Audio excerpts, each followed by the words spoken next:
So I was born and raised in a small island. It's called Mindoro. And the town is Calapan. And I think during the time that I was born, maybe, I'm sure, less than 100,000 people. And went to as all Filipinos normally do, go to Manila for college. My roots are Filipino. I didn't come to the States till I was 24.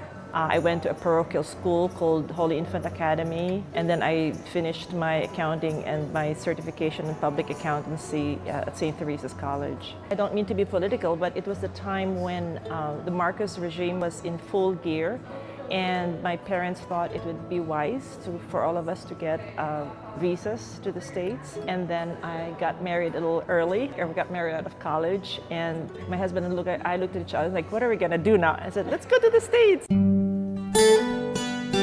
Landed in New York. I had older sisters who had previously immigrated. Typical Filipino story, you live with your family.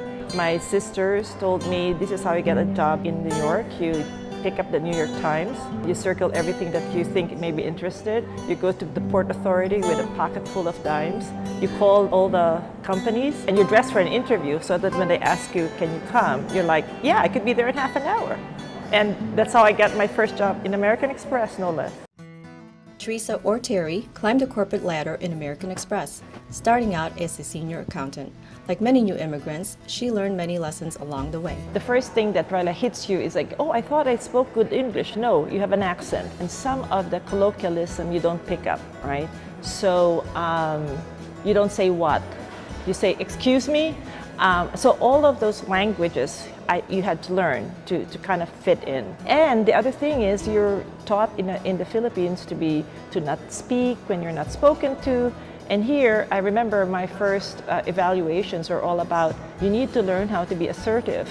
And I'm like, I don't want to be aggressive. And my boss like, no, not aggressive, assertive. That's one of the first things that I really had to learn and adopt to is finding my voice and being comfortable with that. Needless to say, Terry has adapted well to the American corporate culture, and she has not been afraid to make big moves in her career. She was already a finance manager in American Express when her priorities changed. One of the themes of my career and my life is an early discovery of how important to me work-life balance is. My husband and I wanted to start a family. I didn't want to commute, so I moved to a company called Quasha Lipton in New Jersey. And then a tragedy, the telecom bubble burst in 2000. My nephew died. It made me really think about what the purpose of my work is. I made an intentional move from corporate to go to not-for-profit, and I again met somebody who knew somebody, and serendipitously I landed this job at the Ethical Culture Field School in New York, where I became the Associate Dean of School and built a building. Stayed there for a while until I was recruited to Darden. By the time Terry was recruited again, this time to move to Chicago, she was the Associate Dean for Finance and Administration at the Darden Graduate School of Business at the University of Virginia. She had also launched her own executive coaching practice called The Next Step, which helped leaders sort out the constant struggle between life and work. I had launched my own practice. I get restless. I start wondering, oh, I miss the hustle and bustle of working in a company. I miss the connections, And although I had clients, it was different. Around the same time, I got another call from a recruiter who said, do you want to explore the opportunity at the MCA? Our son lives here. By now he has gone to school and has stayed here. So I came. Clearly, I've never worked in a museum. I don't understand contemporary art. I'm not going to pretend that I do. That's okay. You only have to. You work behind the scenes. Well, yeah. I run the operations of the museum, so finance and HR and legal and the store, the revenue side, the other revenue side, visitor services, marketing. So I think part of the draw was really this excitement to work with creative people and being able to learn something. And my colleagues are renowned in their field. I'm told they're the rock stars of contemporary arts, and they're all nice people, so I have no problem asking them, tell me about this piece. And because of that, I really started to gain an appreciation of art. This year, Terry de Guzman did what she does best, oversee the multi-million-dollar renovation of the Museum of Contemporary Art in Chicago. Working at the museum, however, has meant being separated from her husband, Alan. Never thought we would have this kind of living arrangement. We're now married 40 years, and when this opportunity came up, he said, I'm not moving. Because we also like living in Charlottesville. Technology helps. We FaceTime every morning and every evening, and then we visit every 10 days or so. My friends would tease about, I like that arrangement.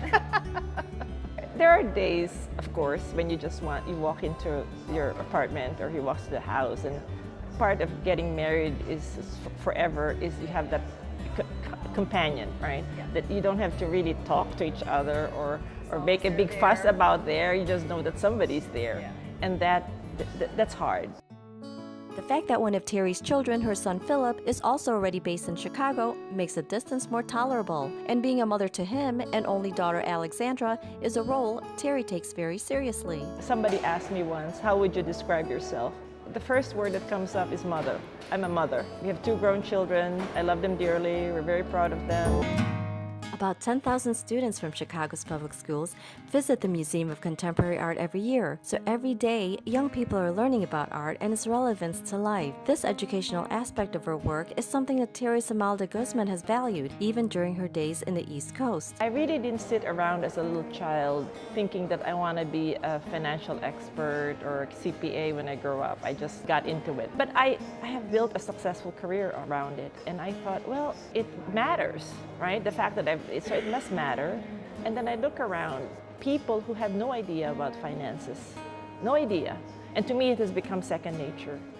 So I thought there's something that could be shared here that's probably very basic and I take for granted, but it's actually very important. In Virginia, I started to get involved with the community college, and I became a member of the board. And so I offered to teach financial literacy. And by literacy, I mean, you don't mean analyzing stocks.